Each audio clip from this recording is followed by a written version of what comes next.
Pak, mati. Ayo, Pak, telepon dulu, Pak. Pak.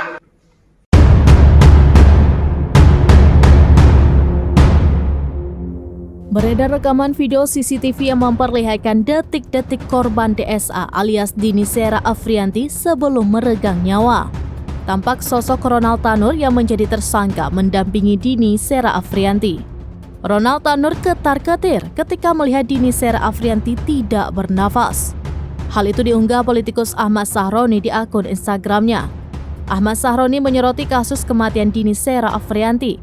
Ia menguak momen ketika Ronald Tanur panik melihat kondisi sang kekasih tak bernyawa lagi. Dalam hal ini, Ronald Tanur merupakan anak dari anggota DPR RI bernama Edward Tanur. Sontak kasus kematian Dini Sera Afrianti menjadi perbincangan hangat.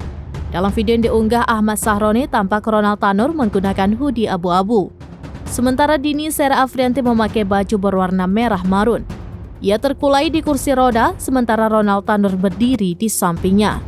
Tampak tangan kanan Dini Sera Afrianti sudah memar hingga berwarna keunguan.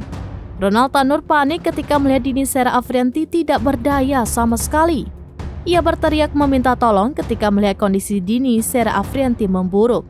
Terlihat Ronald Tanur berusaha memberikan pertolongan pertama untuk Dini Sera Afrianti. Ia menekan bagian dada hingga memberikan nafas buatan.